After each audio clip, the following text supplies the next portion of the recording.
without naming names, but you know who you are, who mentioned these quotes. Quote, hindi naman pinag-uusapan dito yung kontrata, pinag-uusapan dito yung banta. Yung banta, nakita nyo sa video, may nagbanta talaga at si Vice President yun, hindi ba?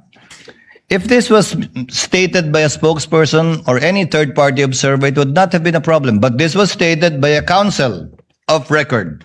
Actually, more specifically, one of the counsels for the private prosecutors.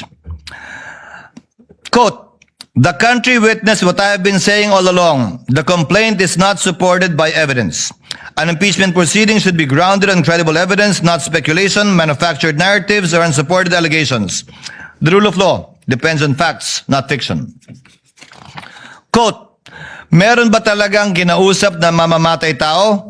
Meron ba talagang mamamatay tao? Napakaliwanag na ho sa sagot dyan. Meron. Ano ho ang prueba natin? Yung tinatawag na admission against interest ng Vice President. Again, to reiterate, if this was stated by any other party or person, not a member of the panel of prosecutors, not counsel for prosecutors, not the counsel for respondents, it would have been perfectly okay. But since this was stated by one of those covered by Rule 18, it is covered by Rule 18. Quote, since na-establish na namin yung hinahanap namin doon sa talagang testigo lamang, tatlong testigo lamang, finorgo na namin yung ibang mga testigo, na-establish na namin ang gusto namin i-establish sa Article 4. Quote, itong mga bank records don't lie. Hindi na ho ito pwedeng maspin. Yan at sabihin gawa-gawa lang ng prosecution ng gobyerno. Itong mga usapin na ang explained wealth ng Vice President. Quote, it is clear that the Vice President had a direct hand on this. She signed off to it. No, not just the use, but the way it was liquidated. Quote, yun pong binabanggit ni Attorney Capona na scam. Yun pa rin ho yun. Pagtingin ho namin na inilantad ngayong araw po na ito, yung pagiging scam, iskandalo nitong confidential fund misuse. Quote, malinaw din na sinasabi niya na hindi kailangan sabihin pa na ginamit ito para sa personal na paggamit ng Vice President. Itong confidential funds na ito. Dahil sabi nga niya, nakalagay na yan doon sa joint circular. Quote, siguro naman it's plain for everybody to see yung conclusion, no? Yung conclusion na tama ba yung pinagamitan ng confidential fund? Hanggang kailan ba yung pagpipikit mata natin sa isang bagay na napakaklaro naman?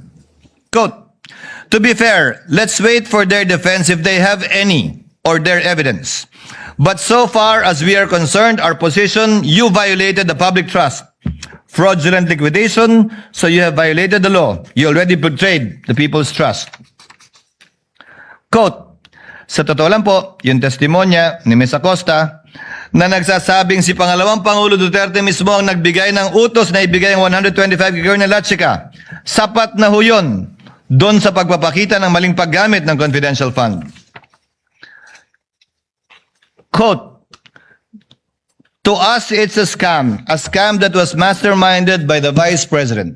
Again, these are statements that may be said by any third party, but certainly not by any of the counsel for the parties. I would like to give credit where credit is due as well. There are some counsel for the parties who have been very circumspect with their statements. And you also know who you are. After hearing these examples, no person covered by Rule 18 may reasonably claim uncertainty as to where the line is drawn. The statements read into the record are illustrative, not exhaustive. They are cited not to punish past conduct, but to give clear and fair warning of the standard that shall govern henceforth.